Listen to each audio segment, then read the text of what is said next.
I will like to invite and welcome Narang uncle. Please आए और सत्संग शेयर करें. नारंग अंकल. जय गुरु जी. गुरु जी के साथ मेरी जर्नी 2001 में शुरू हुई. I was working with the central government and मेरी पूना से चंडीगढ़ पोस्टिंग हुई. As my son was doing his +2, तो वो फैमिली पूना रही और मैं चंडीगढ़ आ गया.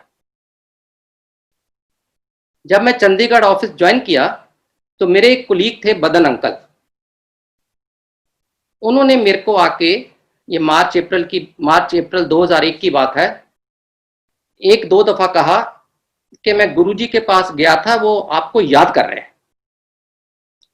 तो मैंने कहा मैं तो किसी गुरुजी को जानता नहीं, नंबर 1, एंड नंबर 2 मेरे को ऐसा कोई इंडिविजुअल पे इतना ज़्यादा विश्वास भी नहीं कि मैं किसी को ऐसे ही गुरु मान लूँ.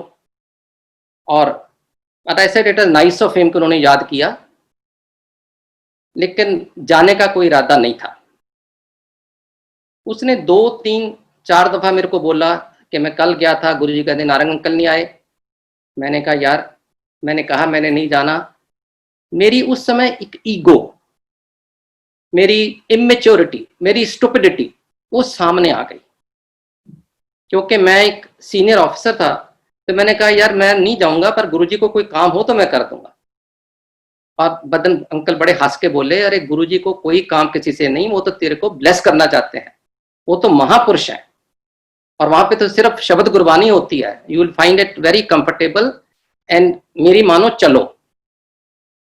एनीवे, बात हुई और 2-4 रोज के बाद ही बदन अंकल फिर मेरे कमरे में आए कि गुरुजी के माता जी गुजर गए हैं. Guruji's mother had passed away then, and he says मैं डुगरी में अफसोस करने जा रहा हूं, would you like to come. अब ये एक ऐसा मौका होता है कि हमारी कुछ संस्कार ऐसे हैं कि जिस शख्सियत ने हमें 2-4 दफा वैसे बुलाया था, मैं नहीं जा पाया फॉर वट एवर रीजन. मैंने कहा चलो चल के अफसोस तो कर ही आते हैं. तो बदन अंकल के साथ मैं चंडीगढ़ से डुगरी गया, 2 घंटे का रास्ता है. हम 10 बजे चले, 12 बजे पहुंच गए और सोचा आधा घंटा अफसोस करेंगे और वापस 3-3:30 तक ऑफिस आ जाएंगे. जब हम डुगरी पहुंचे तो गुरुजी घर में नहीं थे. जब गुरुजी घर में नहीं थे तो कुदरती बात है, जिस काम के लिए गए वेट तो करना ही था. हम वहां बैठे रुके और पता चला गुरुजी कहीं बाहर गए हैं या मेडिटेशन में है. और हम जब वहां गए तो मेरे को बदन अंकल ने गुरुजी की फैमिली के साथ इंट्रोड्यूस कराया. गुरुजी के बापूजी को मिलाया, गुरुजी के बड़े भाई, गुरुजी के भाई स्वरूप सिंह जो गौरव अंकल के फादर हैं, गुरुजी की भाभी जी, गुरुजी की सिस्टर कृष्णा बहन जी, इन सबको मिलाया. और हम उन दिनों में बैठक, जिसको पंजाबी में ड्राइंग रूम को बैठक कहते थे, बैठक में बैठ गए और वहां पे बैठ के पहले चाय प्रसाद लिया और फिर गुरुजी की वेट करते करते हमने आपस में थोड़ी बहुत ही गपशप शुरू कर दी. We started chatting with each other. अब क्योंकि टाइम पास करना था और गुरुजी की वेट करनी थी, तो इसलिए कुछ ना कुछ तो आदमी पूछता ही है. और मैंने भी बापूजी को, कृष्णा बहन जी को कुछ ऐसे ही सवाल करने शुरू कर दिए कि गुरुजी छोटे होते बचपन में क्या करते थे. वो सारा टाइम गुरुद्वारे या मंदिर में ही रहते थे या स्कूल वगैरह भी जाते थे. मेरे को कुछ नॉलेज एबीसी नहीं थी उस समय गुरुजी के बारे में. और जब बातों बातों में ये पता चला कि गुरुजी डबल एमए है, उन्होंने एमए इकोनॉमिक्स भी की है, एमए इंग्लिश भी की है, तो मेरा तो सवाल ही रेलेवेंट हो गया. फिर मैं ये पूछता रहा कि गुरुजी अपने बचपन में कुछ खेल कूद करते थे, शरारती थे, क्या करते थे. और करते कराते मेरे को याद है, क्योंकि पूरा किस्सा तो याद नहीं, क्योंकि किसी फेथ से नहीं गया था, सिर्फ मिलने गया था. मेरे को ये याद है कि मैंने बापूजी के ये पूछ लिया कि बापूजी आपको पता कैसे चला कि आपके घर में गुरु पैदा हुआ है. तो बापूजी ने भी कहा कि बेटे ऐसा है कि हमें खुद नहीं पता था, कुछ संकेत तो मिलते रहे, लेकिन हमने उन सब संकेत को, सिंबॉलिक रेफरेंसेस को सीरियसली नहीं लिया। मैंने कहा फॉर एग्जाम्पल, तो बापूजी ने कहा कि जब गुरुजी पैदा हुए घर में, मिडवाइफ जिसको दाई कहते हैं पंजाबी में, वो जब डिलीवरी अंदर कर रही थी तो भागी भागी बाहर आ गई कि सांप देखा उसने अंदर डिलीवरी रूम में। तो कुदरती बात है, घर के जितने मेन फोक होते हैं वो सांप को मारने चल दिए, अंदर गए तो सांप है ही नहीं। तो उन्होंने उसे कहा कि तेरे को गलती लगी है, जब तू ऐसी पैनिकी होगी, सांप तो है ही नहीं कोई। अब ये एक इंसिडेंट था, सिंबॉलिक रेफरेंस कि Lord Shiva has arrived in human form, लेकिन इसको ना उस समय कोई समझ पाया, ना किसी के मन में ही ऐसी बात आई, और वैसे भी समझना मुश्किल है जब तक आपको किसी की शख्सियत के बारे में, उसके स्टेट लेवल के बारे में पता नहीं हो। एक नया बच्चा पैदा हुआ है, सांप आया, इट कुड बी हेल्यूसिनेशन, उसको गलती लगी, लेकिन अब जब बैकवर्ड इंट्रोस्पेक्ट करके देखते हैं तो बापूजी कहते हैं शायद वो संकेत था, हमें समझ नहीं लगी। फिर एक दफा पंजाब में अर्ली 60s में बहुत जोर सी बरसात होने के बाद फ्लड्स आ गए थे। गुरुजी तब 8-9 साल के रहे होंगे, और जब बड़ी मूसलाधार बरसात हो रही थी तो गुरुजी की मदर ने किसी कामे को, किसी वर्कर को बोला देख के आओ कि कहाँ है गुरुजी। वो बाहर गया, घर से आधा मील दूर एक बोर्ड का दरख्त था, बेनियन ट्री, उसके नीचे एक थड़ा सा बना है, और गुरुजी उसके ऊपर बैठे चौकड़ी मार के मेडिटेशन में थे। हैरानगी की बात है कि वो जो वर्कर कामा घर आया, आके कहता जी सारे रास्ते में तो 2-2 फुट पानी है, मैं उसमें से निकल के गया, और जब मैं उस स्थान पे पहुंचा जहाँ गुरुजी बेनियन ट्री के नीचे बैठे थे, वहां पे ना पानी की बूंद, ना वो थड़ाई गीला हुआ, ना गुरुजी के ऊपर कोई बरसात, उसके इर्द गिर्द पूरे उसके राउंड अबाउट कोई भी बरसात या पानी नहीं थी। तो क्योंकि वो ध्यान में थे, मेडिटेशन में थे, मैंने उनको ठीक नहीं समझा कि उनको कुछ मैसेज दूं, मैं चुपचाप आ गया। अब इस चीज का घर वालों पे तो कोई यकीन नहीं हुआ। गुरुजी की मदर ने कहा ये पता नहीं क्या करके आया, उन्होंने 1-2 आदमी और भेजे, जाओ देख के आओ। उन्होंने भी आके यही कंफर्म किया। बहुत बड़ी बात थी, लेकिन इसको भी लाइटली लिया गया, सीरियसली नहीं लिया गया, taken it as one of दी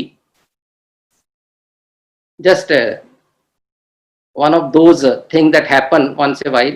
पर इसको बिल्कुल इस एंगल से नहीं लिया गया कि ये कोई महापुरुष पैदा हुए हैं जो इस तरीके की लौकिक रचना कि सारे गांव में फ्लड है लेकिन उस बोर्ड के दरख्त के नीचे एक बूंद पानी भी नहीं। ये भी बापूजी कहते हैं हमने बड़ा लाइटली ले लिया। एक दिन स्कूल एग्जाम हो रहे थे, तो गुरुजी एग्जाम सेंटर में बैठे थे, एक लड़का आगे बैठा था। उन दिनों में ये बॉल पेन नहीं होते थे, इंक पेन होते थे। उसकी इंक पेन की इंक खत्म होगी कुछ 2-3 सवाल क्वेश्चन आंसर देने के बाद, तो उसने हाथ खड़ा किया। That was a system to tell the invigilator कि मेरे को इंक पॉट ला दीजिए। तो गुरुजी ने पीछे से पूछ लिया क्या चाहिए, उसने कहा इंक खत्म होगी। गुरुजी ने कहा अपना पेन दे। उसने गुरुजी को पेन दिया, गुरुजी ने उसमें फूंक मारी और इंक से भर गया। उतनी देर में इन्विजिलेटर आ गया, उसने दोनों को पकड़ दिया कि आप लोग तो नकल मार रहे हो, यू आर कॉपिंग। तो उन्होंने कहा नहीं कॉपी नहीं कर रहे, मेरी इंक खत्म हो गई थी, मैंने इनको कहा और इन्होंने फूंक मार के इंक डाल दी। ये कैसे हो सकता है? How am I going to believe it? It is fine. उस इन्विजिलेटर को तसल्ली नहीं हुई, वो स्कूल की एक टक शॉप में बाहर जाके नया पेन ले आया और आके उसने कहा गुरुजी को अगर तुम्हारे में इतनी शक्ति है तो इसमें इंक भर के दिखाओ। और फिर गुरुजी ने फूंक मारी पेन में और इंक से भर गया।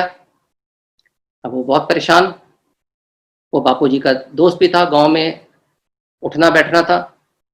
वो शाम को आके बापूजी को बोलता है कि बापूजी ਤੁਹਾਡੇ घर, आपके घर तो जादूगर पैदा हुआ है।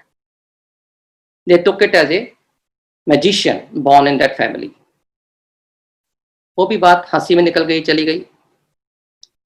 एक गुरुजी के प्रोफेसर जो उनको कॉलेज में पढ़ाते थे वो भी उस समय वहीं मौजूद थे। उन्होंने बताया कि हम कॉलेज में,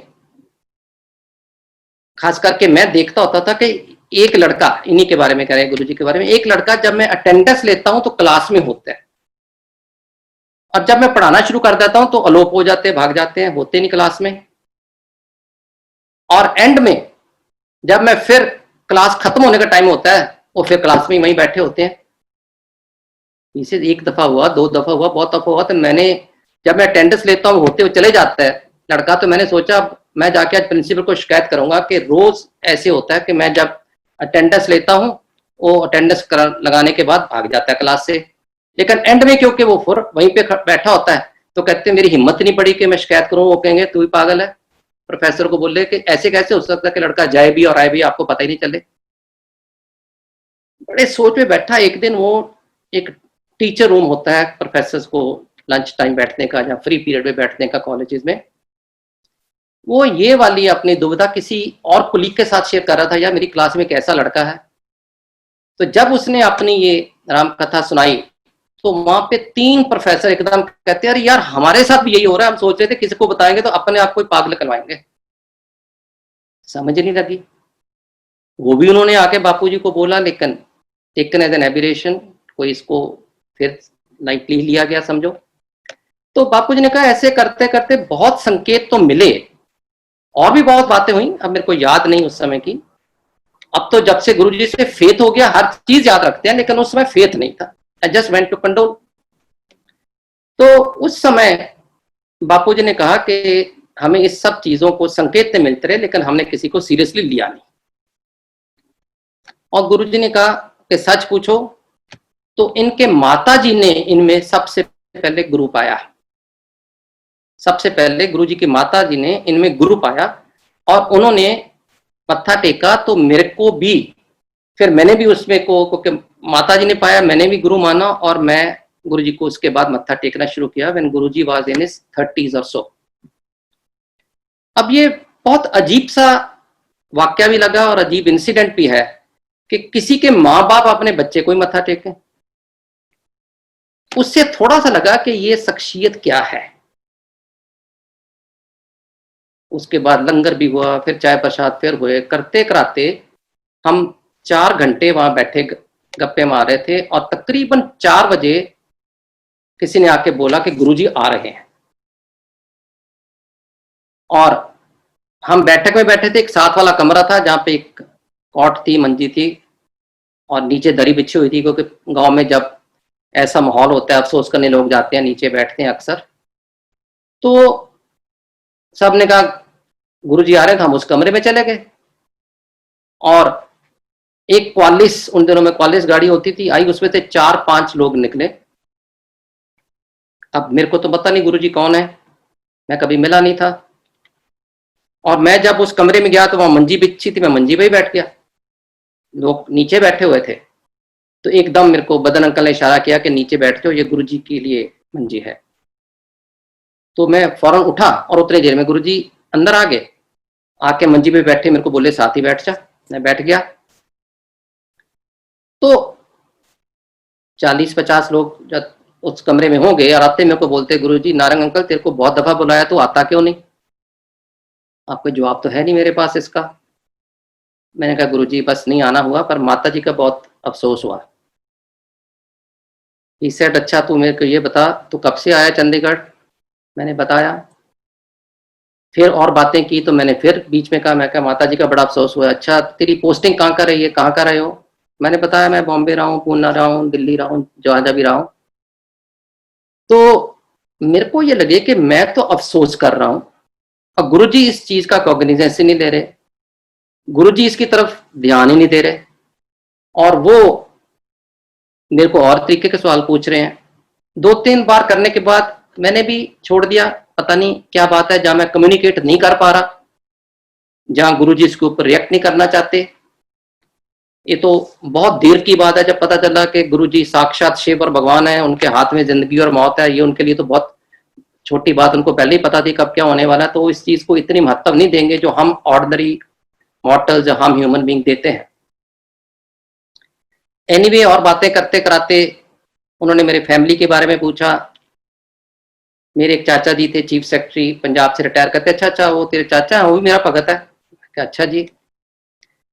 एंड जब हम उठने लगे आधा पौना घंटा उनके साथ गुरु जी के साथ चैट करके, तो मेरे को कहते, नारंग अंकल 21 मई को माता जी का भोग है, आई जरूर।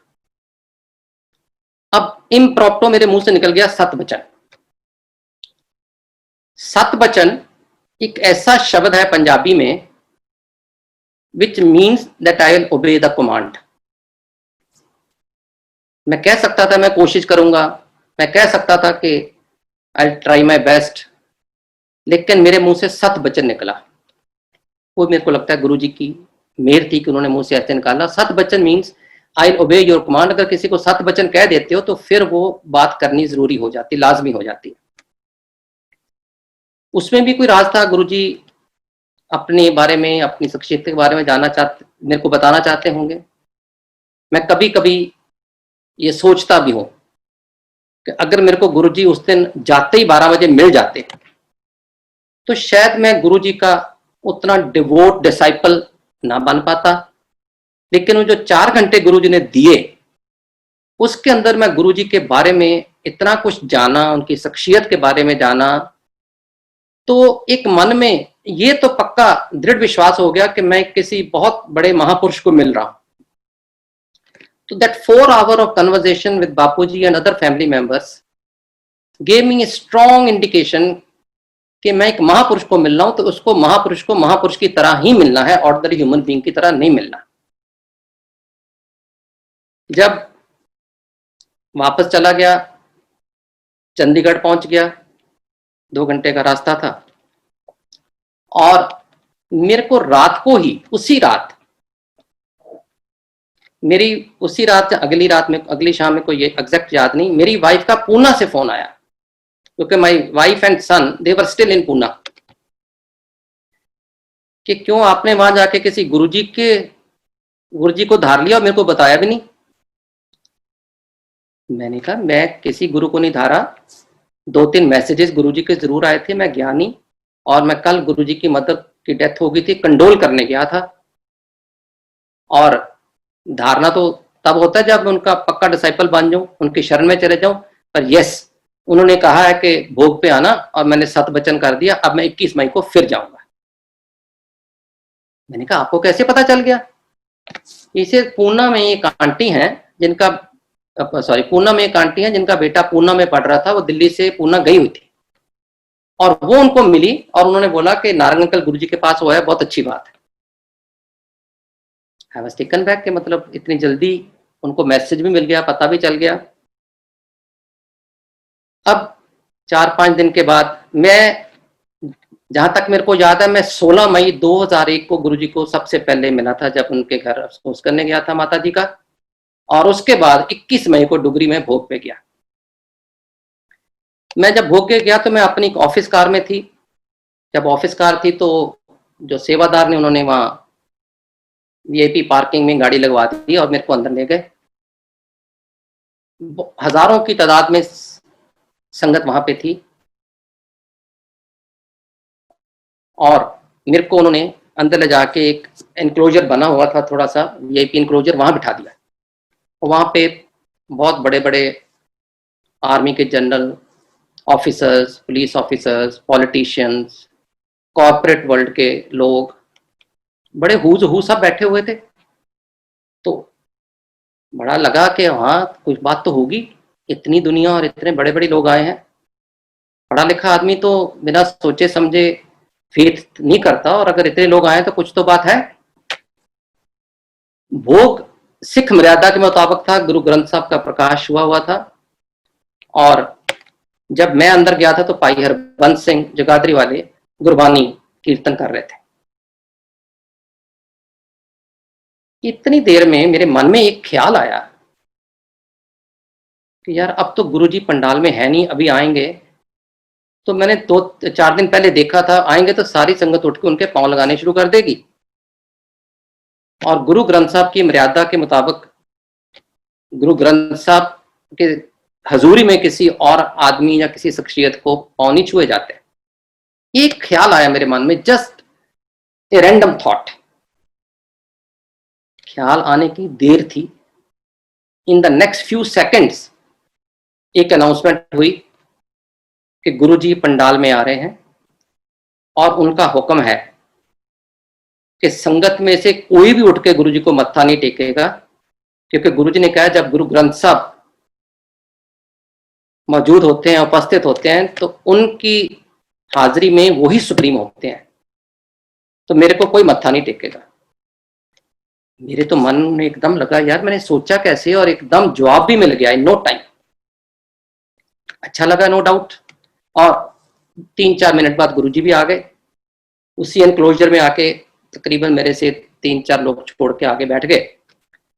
बैठते ही उन्होंने मेरी तरफ देख के एक बड़ी मिस्चीवियस सी स्माइल दी, जिसका मतलब ये था कि तेरा डाउट क्लियर हो गया, तेरे मन में कोई एप्रीहेंशन थी, क्लियर हो गई। तो मैंने भी उसी तरीके स्माइल देके एक्नॉलेज किया, ग्रेटिट्यूड के हाँ जी हो गई। उसके बाद हम बैठे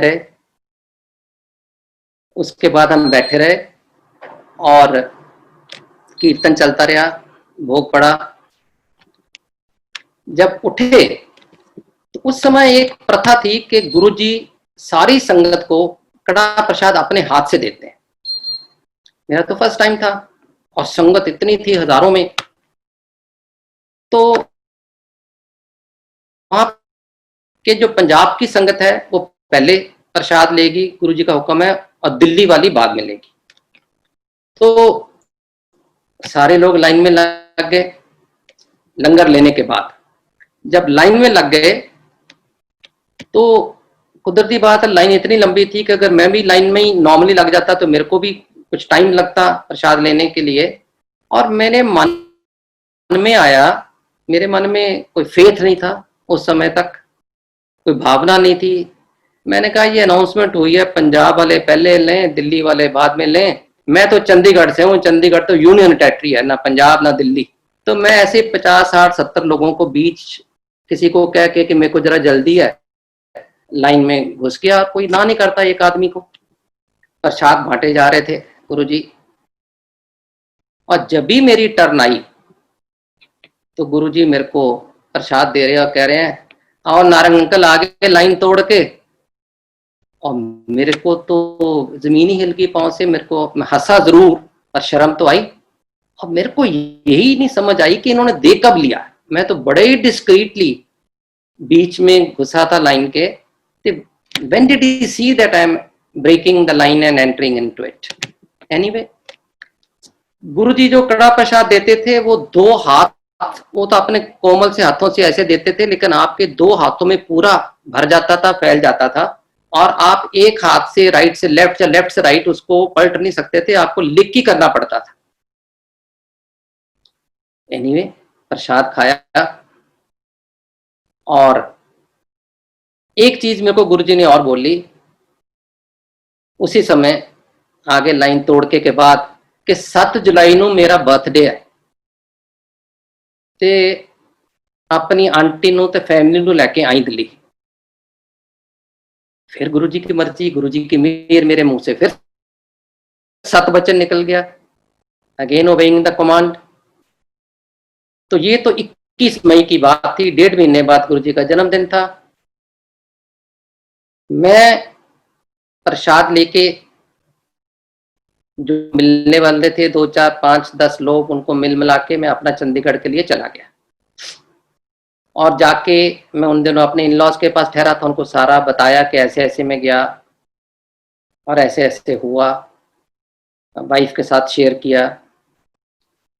और मैंने अपनी वाइफ को, उस समय तक तो वाइफ थी, लेकिन अब क्योंकि डुगरी में जब भोग पे गए थे पता चला था कि सारे आदमी अंकल कहलाते हैं और सब लेडीज को आंटी कहा जाता है। सो इन दैट कॉन्टेक्स्ट अपनी आंटी को बोला कि 7 जुलाई को गुरुजी का जन्मदिन है, उन्होंने मेरे को बुलाया, मैं फिर 7 वचन कराया हूँ, हमने जाना है। उन्होंने कोई बहुत सीरियस नहीं लिया, पर उन्होंने कोई रिजेक्ट भी नहीं किया। एनीवे, करते कराते 7 जुलाई आ गई। हम मंदिर पहुंचे, बड़े मंदिर, फर्स्ट विजिट थी हमारे सारे परिवार की, सारी फैमिली की। भदन अंकल हमें बाहर से गेट से एस्कॉर्ट करके अंदर ले गए। रश था, couple of thousand of people. और जब भी गुरुजी को मत्था टेका तो मैंने इंट्रोड्यूस किया, मैं क्या मेरे आंटी और मेरा बेटा। तो गुरुजी ने जैसे सिंहासन पे बैठे थे बड़े मंदिर में, तो एकदम कहा राइट पे यहीं बैठ जाओ। तो हम बैठ गए। हमें तीनों को बैठा लिया और एक आदमी वहां और बैठा हुआ था जिसको मैंने तो पहचान लिया, पर मेरी वाइफ और बेटे को नहीं पता। 15-20 मिनट निकल गए, संगत आ रही है जा रही है। 20 मिनट के बाद गुरुजी ने मेरे को फॉर्मली इंट्रोड्यूस कराया उससे। मैं तो पहले भी पहचान गया था, वो थे Arun Shourie uncle. Those days he was editor in chief of Indian Express and later on became a union cabinet minister. और गुरुजी ने कहा ये शौरी अंकल है। मैं कह जी हाँ मैं जानता हूँ। कहते शौरी अंकल, ये नारंग अंकल पहली बार आए, इनको सत्संग, इनके साथ सत्संग शेयर करो। तो हम चारों लोग एक छोटा सा सर्कल बना के गुरुजी के बिल्कुल पांव शरण में, उनके हजूरी में वहां बैठ के सत्संग शुरू करने लगे। शौरी अंकल बताने लगे कि गुरुजी की महिमा, इस द्वार में क्या क्या मिल जाता है, और अपना पर्सनल एक्सपीरियंस बताए कि मेरी वाइफ को, शौरी अंकल की वाइफ को पार्किंसन की बीमारी थी। वो 7-8 साल से बेड रिडन थे। और कहते हैं कि मैंने कोई डॉक्टर नहीं छोड़ा, कोई इलाज नहीं छोड़ा, इनकी सारी रिपोर्ट्स अब्रॉड भी भेजी, अमेरिका यूरोप जहां जहां भी उनके कनेक्शन थे, लेकिन इसका कोई इलाज उस समय भी नहीं था, अभी भी नहीं निकला। और सब जितने बाबे, जितने गुरु, जितने धार्मिक स्थान, जितने सेंट, सबके पास गया पर कुछ नहीं मिला।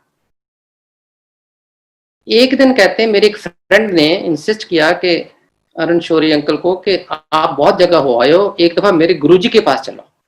तो मैंने कहा फर्स्ट रिएक्शन कि नहीं यार, बहुत मैं ट्राई कर ली, कोई इलाज तो है नहीं, क्या करूंगा। पर क्योंकि एक अच्छा दोस्त था, उसने सिंसियरिटी में प्यार से कहा था, उसको ना नहीं कर पाया और गुरुजी के पास आ गए। शाम जब गुरुजी के पास आ गए तो उस इन शौरी अंकल के फ्रेंड ने गुरुजी को मिलाया, ये शौरी अंकल है, इनकी वाइफ को पार्किंसन है। गुरुजी कुछ बोले नहीं, बैठ गए। शौरी अंकल भी बैठ गए, चाय प्रसाद हो गया, लंगर प्रसाद हो गया। उस समय की प्रथा थी कि एम्पायर स्टेट में क्योंकि 300-400 की संगत होती थी, संगत आने के टाइम तो मत्था टेकती थी, जाने के टाइम भी गुरुजी से आज्ञा लेके मत्था टेक के जाया जाता था। अभी क्योंकि संगत बहुत बढ़ गई है, लाखों में हो गई है, तो हम अक्सर मंदिर में अनाउंस कर देते हैं कि बाहर से इजाजत है, ताकि आने वाली संगत को असुविधा ना हो। तो जब शौरी अंकल मत्था टेक के इजाजत लेने लगे तो गुरु जी ने उनकी परात में कुछ समोसा पड़ा हुआ था, समोसा प्रसाद उनको दिया। पहले अपनी वोटी ने दे दी, वोटी इज वाइफ इन पंजाबी, ये अपनी वोटी ने दे दी, ये ओदे लिए प्रसाद है। अब वो लेके बाहर तो आ गए, but he was very curious कि ये क्या प्रसाद हुआ। अब गुरुजी को बता भी दिया गया था कि पार्किंसन की मरीज है, 7-8 साल से बेड पे नहीं, बेड से नहीं उतर पाई, फ्राइड चीज तो टच भी नहीं करती, तो प्रसाद ही देना था, कुछ और देते। ये डीप फ्राइड समोसा दे दिया उसके लिए, तो समोसा का प्रसाद तो तब बाद में बना। तो बड़ा एक half heartedly he took it home. When he reached home he told his wife कि आज मैं एक और गुरु के पास गया था, उसने तेरे लिए समोसा प्रसाद दिया है, मैं बेड साइड टेबल पे रख रहा हूं, दिल करेगा तो खा लेना, नहीं तो सुबह मेड को दे देना। उसने भी हाँ ना कुछ नहीं की। और अरुण शौरी अंकल कहने लगे क्योंकि मैं एडिटर था इंडियन एक्सप्रेस का, मेरे को बहुत रात को काम होता था, एडिटोरियल लिखना और कुछ करना, तो हमारा एक अरेंजमेंट था कि हम इंडिपेंडेंट कमरे में सोते थे, लेकिन मैं सुबह बैठी के टाइम वाइफ के पास आ जाता था, इकट्ठे बैठी पीते थे। इसे मैं कह के चला गया सोने, और जब मैं सुबह उठ के वाइफ के पास आया तो और देखा अनीता, उनकी वाइफ का नाम है अनीता, वहां है ही नहीं बेड पे। मेरे को लगा कि नर्स तो सुबह लेट आती है और मेड जो रात को सोती है उसकी भी चप्पल नहीं पड़ी तो किसके कहाँ गई? तो he yelled Anita Anita and she said don't worry, I am in washroom, I am coming back. तो 2-3 मिनट के बाद जब वो वॉशरूम के दरवाजे से निकले तो अनीता आंटी चल के बेड पे आ रहे हैं, जो कि 7-8 साल से बेड पे ही थे। हरणशोरी को बड़ी हैरानगी हुई कि साथ में हेल्प कोई नहीं, मेड कोई नहीं, नर्स कोई नहीं, और एक सोटी थी स्टिक के सहारे चले आ रहे हैं। उन्होंने एक तरफ नजर मारी, साइड टेबल पे देखा समोसा नहीं है, तो वो कहने लगे ये तो समोसा प्रसाद खा गई। तो जब आके बेड पे बैठे तो पूछे अनीता ये कैसे चल पड़ी तो सडनली? इसे तो आपने कहा था, मैं कल गुरु के पास गया था, उन्होंने ये समोसा दिया और उन्होंने तो समोसा प्रसाद बोला, और मैं तेरे बेड साइड टेबल रख रहा हूं, दिल करे तो खाना, नहीं दिल करे तो सुबह मेड को दे देना। कहते मैंने भी सीरियस नहीं लिया, मैंने नहीं खाया। कहते रात को 12-1 बजे मेरे को पता नहीं किस फोर्स ने आके, किस शक्ति ने आके मेरे को मजबूर किया कि ये मैं खाऊं। तो कहते मैंने उठ के समोसा प्रसाद बैठ के बेड पे खाया, और खा के अनकॉन्शियसली, बिल्कुल मन में आया नहीं मैं चल नहीं सकती, तुर नहीं सकती, ऐसे बिल्कुल अनमाइंडफुल, कहते मैं समोसा प्रसाद खाया तो उठ के वॉशरूम चली गई। जब मैं वापस आई तो मैं देखो मैं तो अपने आप चल पड़ी। और अब जब आप सुबह कमरे में आए हो बैठी पीने, ये मेरा सेकंड राउंड था वॉशरूम जाने का, तो naturally Shourie uncle, Anita aunty, घर में तो एकदम खुशी की लहर आ गई कि जो चीज 7-8 साल में कोई नहीं कर पाया, कोई दवाई नहीं कर पाई, कोई गुरु नहीं कर पाया, कोई सिद्धि वाले नहीं कर पाए, गुरुजी ने करके दिखा दिया। बहुत खुश। अगले दिन गुरुजी को माथा टेकने एम्पायर स्टेट गए, शुक्राना किया, और हौली हौली वो अनीता आंटी इतनी चलने में एक्टिव हो गई। लिम्प तो करते थे, आई वोंट से दैट, क्योंकि वो एम्पायर स्टेट में जब लंगर होता था तो उनकी सेवा थी, वो लंगर सर्व करते थे संगत को। ये वही कर सकता है जो अपने आप को पहले स्टेबल होके खड़ा कर सके और फिर चल के सबको रोटी प्रसाद देना या जो भी सेवा थी वो कर पाते थे। Very amazing, very interesting experience. जब उन्होंने खत्म कर लिया शौरी अंकल ने, तो मैंने कहा शौरी अंकल मैं आपका बहुत बड़ा एडमायरर हूं, मैं तकरीबन आपके सारे आर्टिकल पढ़ता हूं, और आपने कुछ महीने पहले इंडियन एक्सप्रेस में संडे मैगजीन सेक्शन में एक आर्टिकल लिखा था, देयर आर नो गॉड और गॉडमैन, ऑल आर फ्रॉड। कोई गुरु कोई सेंट नहीं है, ये सब फ्रॉड है। और आपने ये आर्टिकल एक दफा नहीं, इसको 3 संडे कंसेक्टिव आता रहा इन कंटिन्यूएशन। और आप ये आर्टिकल लिखने वाले आज मेरे को गुरुजी की ये सत्संग सुना रहे हैं। तो उन्होंने कहा Narang uncle you are very right, I am impressed कि तुम मेरे एडमायरर हो, मेरे आर्टिकल पढ़ते हो, पर ये सारे आर्टिकल मैंने यहां इस द्वार आने से पहले के लिखे थे, और जब गुरुजी की मेहर हुई, ब्लेसिंग हुई, तो ये गुरुजी ने मेरे को मना कर दिया कि अब कहीं ये आर्टिकल नहीं लिखना कि वो मेरे पास आने के बाद ठीक हो गई, इसलिए मैं उसको दोबारा लिख नहीं पाया। But it was really amazing to hear him. As a matter of fact Guruji को भी पता रहता है कि जो थोड़े पढ़े लिखे लोग होते हैं, अगर मेरे को कोई भी एनी ऑर्डिनरी पर्सन आके ऐसा यही सत्संग सुना देता तो मैं शायद बिलीव नहीं करता। आज एक और स्टेज पे हूं मैं कि हर सत्संग को बिलीव करता हूं, हर सत्संग को सुनता हूं, स्वीकार करता हूं, गुरु का सत्कार करता हूं। लेकिन उस समय अगर कोई भी आके ऐसे ये सत्संग सुना देता कि मेरी वाइफ के साथ ये हुआ, मैं उसको मानता नहीं। मेरे को लगता है ये कोई स्पोक्स पर्सन है गुरुजी के, जो लोगों को इम्प्रेस करने के लिए अपनी अपनी कहानी सुना रहे हैं। लेकिन अरुण शौरी कह रहा है, इसलिए देयर इज नो रीजन कि मैं इसको डिसबिलीव करूं, कोई कारण ही नहीं कि मैं नहीं मानूं। इतना इंटेलेक्चुअल, इतना पढ़ा लिखा, editor of a leading newspaper. तो ये गुरु जी का तरीका था कि अगर मेरे को वो किसी और से सुनाते तो मैं मानता नहीं, तो गुरुजी ने मेरे को पहला सत्संग शौरी अंकल से अपने चरणों में बैठा के कराया, और हमारी पूरी फैमिली बहुत इंप्रेस हुए उनकी शक्ति के बारे में, उनकी शख्सियत के बारे में, गुरुजी हैं कौन। एक मन में लालसा हुई कि और जाने इनके बारे में। उठ के हम बाहर लंगर खाने गए, वहां भी 2-4 लोगों ने छोटे छोटे सत्संग किए। फिर हम वापस आए, और जैसे कि इजाजत लेके जाना होता है, गुरुजी ने फिर बैठा लिया। वहां बैठे रहे, संगत आ रही थी, जा रही थी, किसी किसी को गुरुजी प्रसाद दे रहे थे। लेकिन बड़े फंक्शन में वो जैसे 7 जुलाई वाले दिन कड़ा प्रसाद हाथ से देने वाली प्रथा नहीं थी, पीछे लंगर में ही प्रसाद मिल रहा था। और जब बैठा लिया, थोड़ी देर के बाद गुरुजी कहते चलो नारंग अंकल चलो। हमने जाके मत्था टेका, तो मेरे को आज भी याद है, हमें एक आम की पेटी प्रसाद के तौर पे दी गई, जो हमने बहुत रेलिश भी किया, और गुरु की ब्लेसिंग लेके, क्योंकि मन में कहीं ना कहीं किसी कॉर्नर पे ये भावना आ गई थी कि ये is not an ordinary person, Shiv है, भगवान है, ये नहीं पता था तब तक।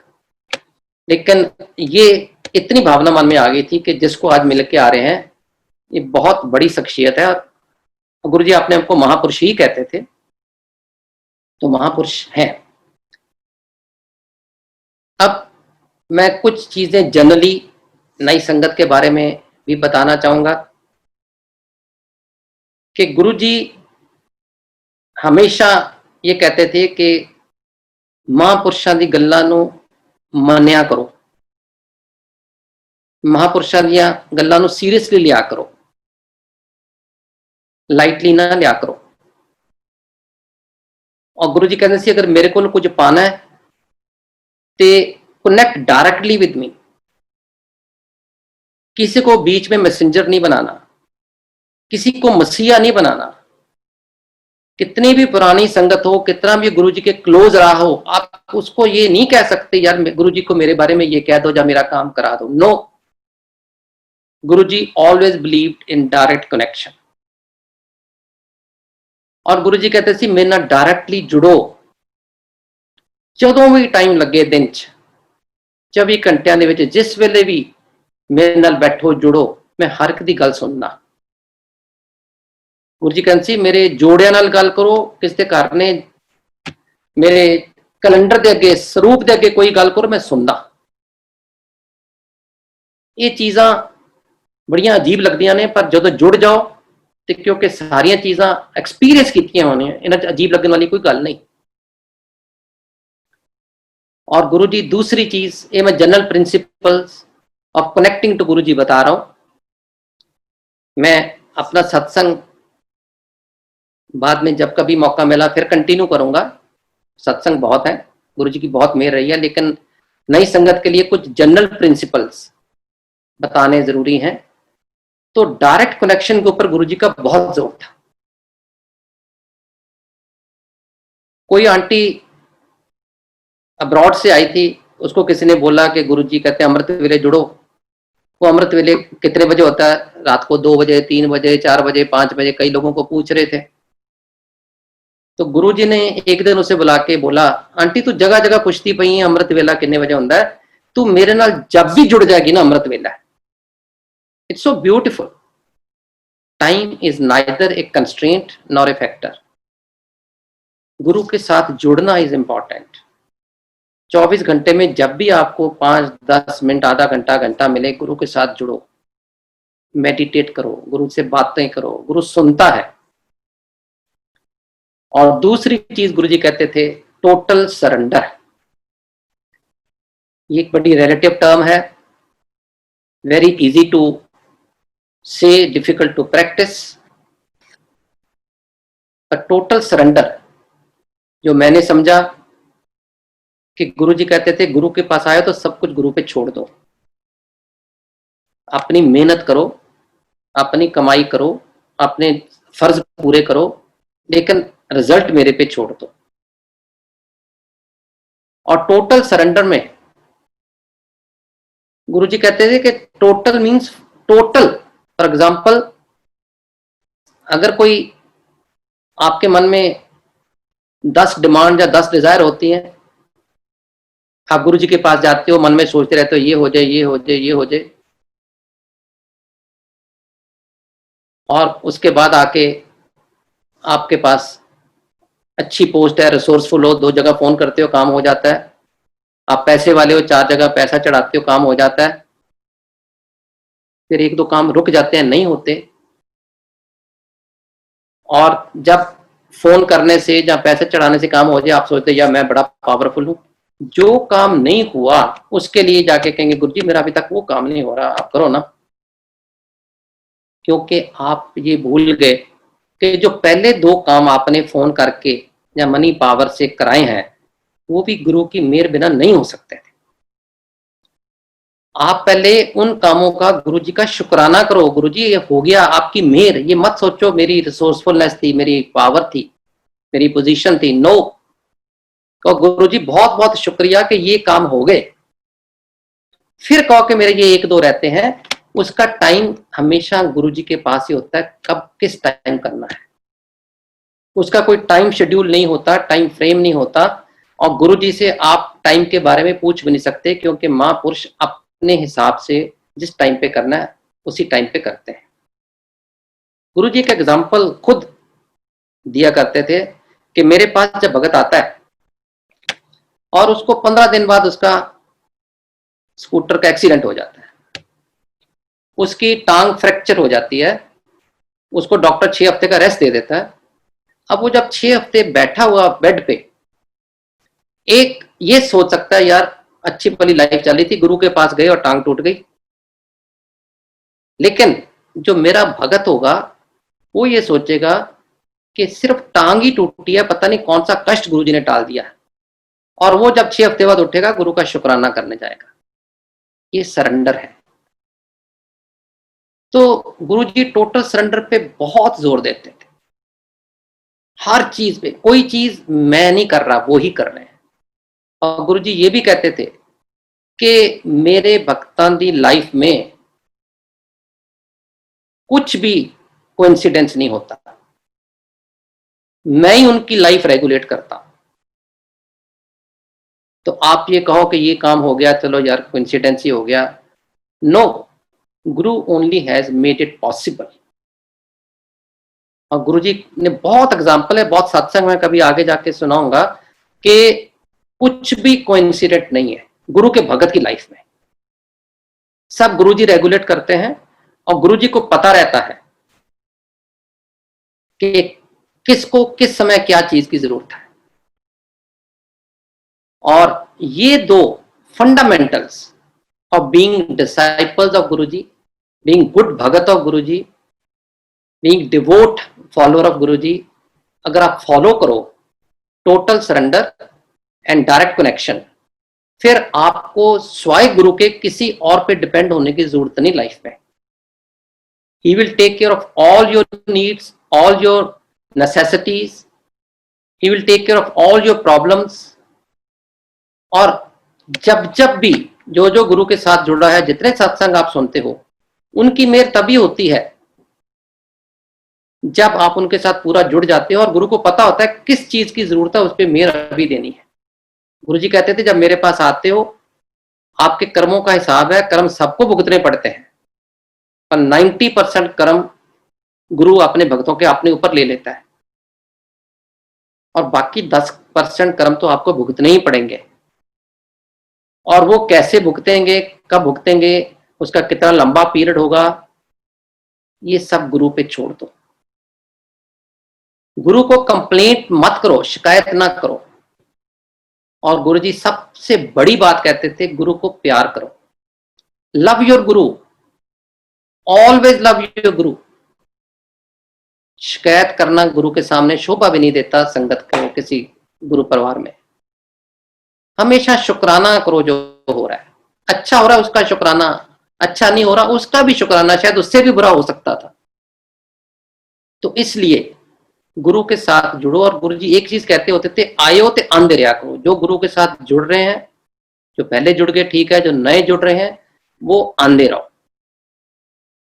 मैं और टाइम नहीं लूंगा क्योंकि सत्संग बहुत है, लेकिन बहुत खुशी हुई कि आज लॉकडाउन के बाद पहली बार मैं एक सत्संग कर रहा हूं, जबकि संगत मेरे सामने नहीं है और मैं एक कमरे में बैठे गुरुजी के दरबार के आगे ये सत्संग कर रहा हूं।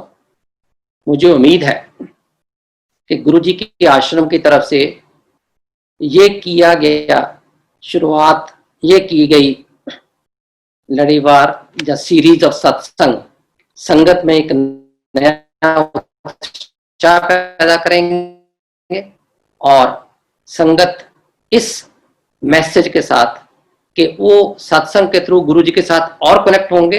बेशक फिजिकली मंदिर नहीं जा पा रहे, लेकिन बॉन्डिंग और स्ट्रांग होगी और गुरु का भगत, गुरु और संगत एक मिक होके आगे चलेंगे और गुरु का परिवार बढ़ेगा।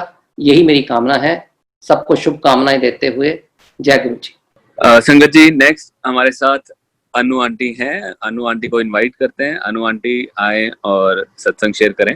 Thank you very much and गुरु जी का बहुत शुक्राना। आई एम सॉरी, मैं आपको इमोशनल कर देती हूँ, पर आज जो हमने शब्द चलाया था ना, मेरे सतगुरु मैं तुद बिन अवर न कोई, मैंने लास्ट सत्संग में भी यही सुनाया था। मुझे कितने सालों बाद, डिकेड्स बाद समझ आया कि एक ही शब्द मुझे गुरु जी से के सत्संग से याद था और वो यही था और मेरे ऊपर बिल्कुल लागू होता था। मैं मूर्ख भी हूँ, मुगध भी हूँ और शरणागति भी थी। सो आज मैं एक और सत्संग याद करके बैठी थी, वो भी शब्द ही गुरुजी ने मुझे दिया था, वो मैं आज सुनाना चाहती थी आपको। और मैं वो शब्द सुनाने से, वो सत्संग सुनाने से थोड़ा संकोच करती थी पब्लिक में कि लोग क्या सोचेंगे। और ये भी मुझे गुरुजी ने लास्ट टाइम जब मैंने आपसे सत्संग शेयर करा तो गुरुजी ने मुझे सिखाया कि मैंने मतलब गुरुजी ने सिखाया, मेरे मन में डाला कि मैंने कितना अपना बड़ा नुकसान करा था जब मैंने ये सोच के गुरुजी के चरणों में सेवा ना लेने की भगवान जी से प्रार्थना करी थी उनके दरबार में कि लोग क्या कहेंगे, मैं लड़की हूँ, यू नो। सो आज मुझे बड़ा मन था और दोनों गुरुजी ने शब्द मुझे आपको सुनाने के लिए, सत्संग सुनाने के लिए प्रेरित करा। सो संगत जी, मुझे फाइब्रॉइड्स हुए ऑलमोस्ट 2013 या 14 में और काफ़ी पेनफुल सिचुएशन थी, but I am grateful to Guru ji. वो नॉन मेलिग्नेंट थे, मतलब कैंसरस नहीं थे, लेकिन थोड़ा पेनफुल और मतलब सारी लाइफ जो है ना उसके अराउंड चलने लग जाती है। कोई कर्म भोग था ऐसा, तो मैंने इंडिया से होम्योपैथिक दवाई मंगाई और लेनी शुरू करी और 3rd-4th मंथ में मुझे थोड़ा लगा कि ठीक होने शुरू हो गए हैं। तो मुझे गुरुजी ने सपने में आके बोला कि ये दवाई लेनी छोड़ दे, बंद कर दे। तो मैंने वो उसी टाइम निकाली दवाई और फेंक दी और उसके बाद थोड़ा बढ़ गए। तो वो कोई कर्म बोध ऐसा था, अब समझ में आता है। और संगत जी, वो मेरा जो फाइब्रॉइड्स वाला इशू था वो काफ़ी साल चला और गुरुजी ने मुझे उसके माध्यम से बहुत बड़े बड़े सत्संग दिए, जिनमें से ये वाला था कि एक दिन रात को मेरे ऐसे ही पेन शुरू हो गई। तकरीबन 2-2:30 बजे थे, मैं उठ गई, सर्दियों के दिन थे संगत जी। मैं गई किचन में, मैंने बोला कि थोड़ा कुछ गर्म बना के पीती हूँ और उससे थोड़ा दर्द में आराम आएगा। मैं पेन किलर्स गुरुजी ने मुझे कभी खाने नहीं दिए। मेरा कभी संगत जी इतना ब्लड लॉस हुआ, कभी मेरा HB लो नहीं हुआ, कभी B12 लेवल नहीं लो हुआ, कभी कैल्शियम की मतलब कुछ हुआ ही नहीं। लेकिन कर्म वो था जो गुरुजी ने अपने तरीके से, जैसे ना 5 स्टार होटल में रख के अपने हाथों में रख के अपने चरणों में लगा के मेरा वो पीरियड कटवाया। और मैंने बैठी मैंने चाय बना रही थी मैं, तो ना मुझे रात को शब्द चलने लगा मेरे बेटे के लैपटॉप पे। वो वही शब्द था जो मैं सुनते सुनते सो गई थी। वो था सतगुरु आयो शरण तुहारी। सो मेरे को विश्वास नहीं हुआ, रात का सन्नाटा था और मैं अपने बेटे के रूम में गई और सच्ची में उसके लैपटॉप पे चल रहा था। उसके लैपटॉप पे तो मैंने चलाया ही नहीं था, वो सैंडविच पोजीशन में था उसका बंद लैपटॉप। और मैंने फटाफट अपने बेटे को उठाने की कोशिश करी, तो वो थोड़ा छोटा था उस टाइम, तो वो उठा नहीं, मुझे उसका वो पता नहीं था पासवर्ड, वो चलता रहा संगत जी शब्द। And I came back to the kitchen, मैंने फटाफट अपनी चाय फिनिश करी बनानी, ग्लास में डाली और गुरुजी के पास लिविंग रूम में जाके बैठ गई और अपना वो ब्लैंकेट लिया और अपने लैपटॉप पे वही शब्द दोबारा से लगा लिया। एंड मैंने रियलाइज करा वो शब्द चलते चलते मेरी दर्द खत्म हो गई। मैं बड़े मजे से अपना सो भी गई। सुबह उठ के मुझे समझ में आया कि जब भी कभी दर्द हो गुरुजी का शब्द लगाओ और चाय का कप बनाओ, गुरुजी प्रसाद बनाते हैं, अपना बैठो पियो और दर्द गायब। संगत जी वो सिलसिला ऐसे ही चला। मेरी मतलब मैं गुरुजी के दरबार में बैठी हूँ, मेरे गुरुजी का आसन यहाँ पे लगा हुआ है और मेरा यही रहा पूरे टाइम में। मतलब यूएस में तो डॉक्टर्स इतना इनकरेज करते हैं आपको कि आप पेन किलर्स लो, मैंने कभी नहीं ली। और अब इतने साल मेरी गायनाकोलॉजिस्ट बेस्ट यहाँ पे मिलती रही, लेकिन गुरुजी की मर्जी नहीं थी, मेरी सर्जरी नहीं हुई। जो भी डॉक्टर्स थी वो मुझे लगता था कि ये सही सर्जरी की मुझे सलाह नहीं दे रही है। कोई कहता था अंदर से अपनी जो अंदर की लाइनिंग है वो बर्न करा लो। मतलब ऐसे लग रहा था कि मैं इनके लिए एक मनी का सोर्स बन गई हूँ, तो मुझे विश्वास नहीं हो रहा था।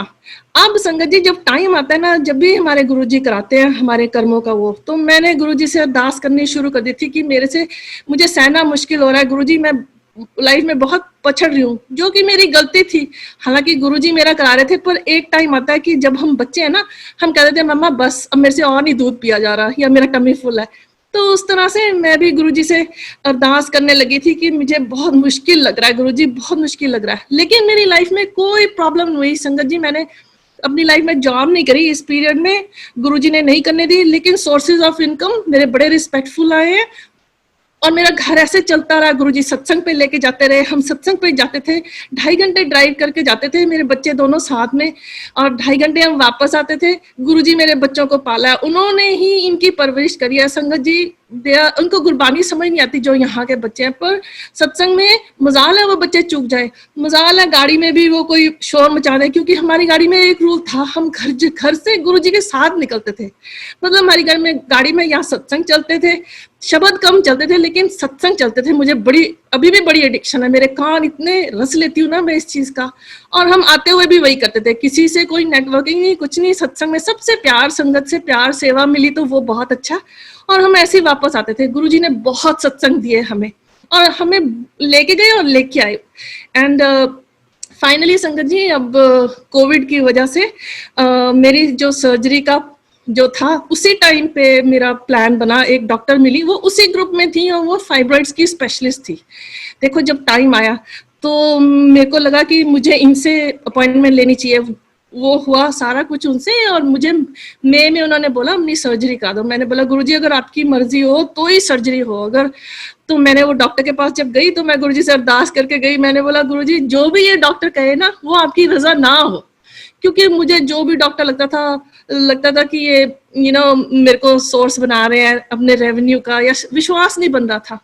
संगत जी उस दिन उस डॉक्टर ने मेरी काउंसलिंग करी, बोलती कि जी आप अपनी यूट्रस रिमूव कर दो, अपनी फैलोपियन ट्यूब्स भी रिमूव करा दो, ओवरीज भी रिमूव करा दो, यहाँ पे कैंसर हो जाएगा, ऐसे हो जाएगा। उन्होंने जितना कुछ बोला ना, तो मैंने समझ लिया कि गुरुजी की मर्जी है कि ये सब नहीं कराना।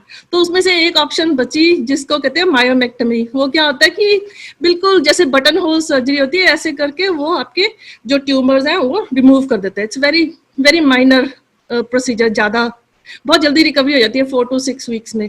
तो मेरे को क्लियर गुरुजी की इंडिकेशन थी कि वही कराना है, तो मैंने उनको बोला वही कराओ। और मैं उसमें बिल्कुल कहते ना स्टबन ही हो गई थी। मैंने बोला विद ड्यू रिस्पेक्ट डॉक्टर साहब यही करानी है, जो कैंसर होगा।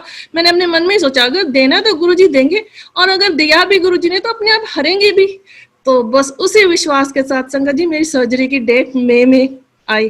तो गवर्नर का यहाँ पे ऑर्डर्स निकल आए कि कोविड के चक्कर में कोई भी इलेक्टिव सर्जरी नहीं करानी है, और गुरुजी ने डेट चूज करी हुई थी। जून 29 को मेरी सर्जरी हुई है, तो वो मंडे था, और फ्राइडे को मुझे मेरे डॉक्टर को ऑफिस से नर्स का फोन आता है कि कल को फिर से जो ऑर्डर इफेक्टिव है, तो आप अपना फटाफट ब्लड वर्क करा के आओ।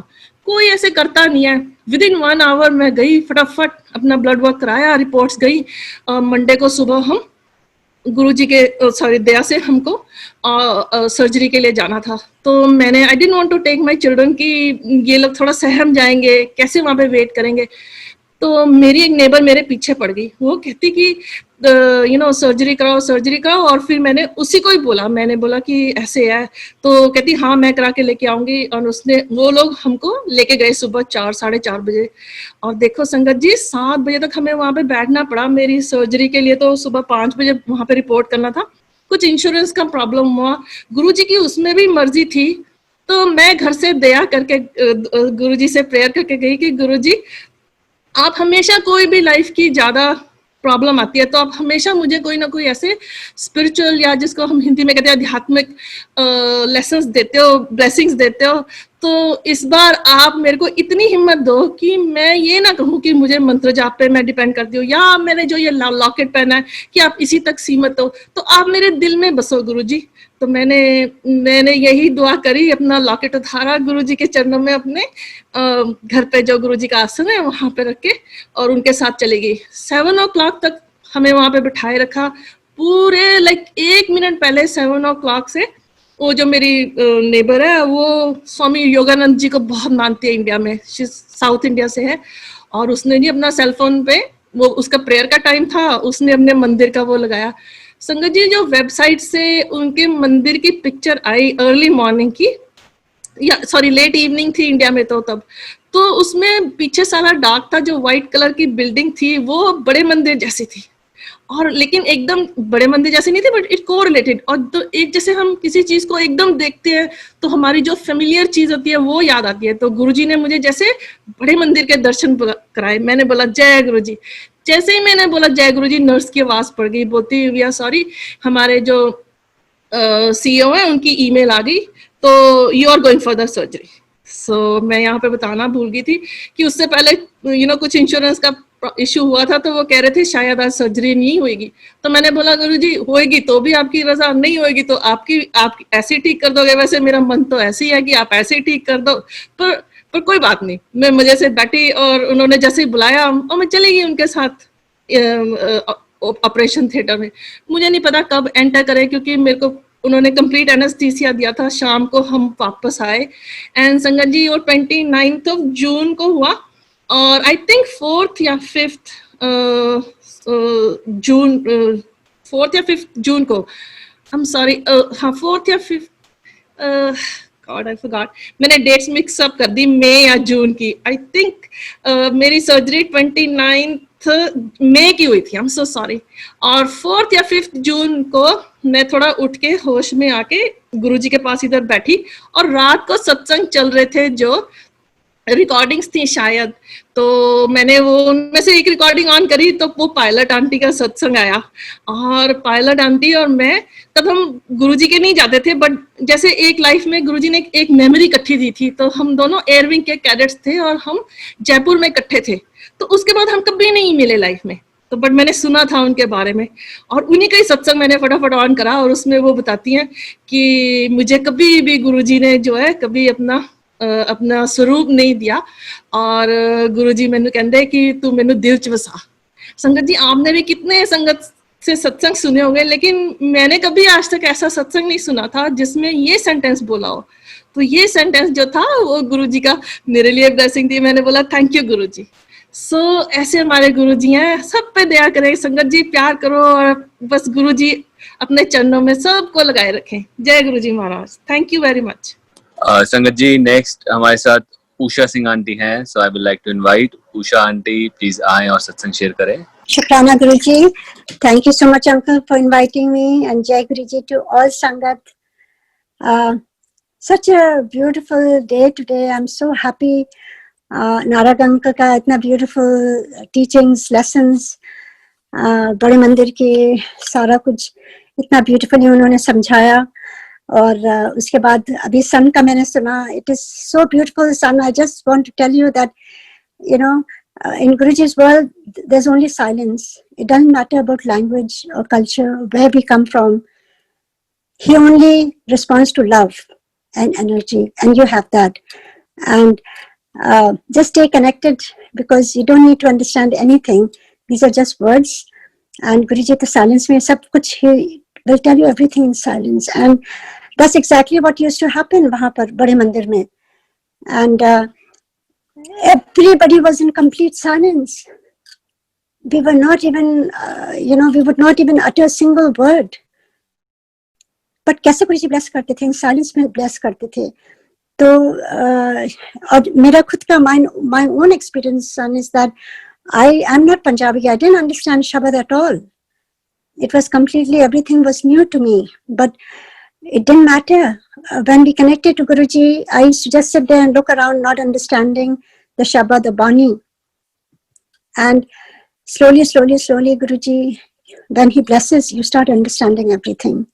Everything falls in place, and that's how it is happening, son, in your life. And I'm really very happy that all over the world, Iran में भी किस तरह से गुरुजी ब्लेस कर रहे हैं, बिकॉज गुरुजी माध्यम बनाते हैं, मीडियम बनाते हैं. गुरुजी के लिए तो कहते हैं सारा कुटुंब, ये पूरा देश ही कुटुंब है, उनका ही है सब कुछ, उनकी प्रकृति है, उनके लोग हैं हम सारे, और वो कोई भेदभाव नहीं करते हैं गुरुजी के दरबार में भी, चाहे आप क्रिश्चियन हो, मुस्लिम हो, कोई भी हो.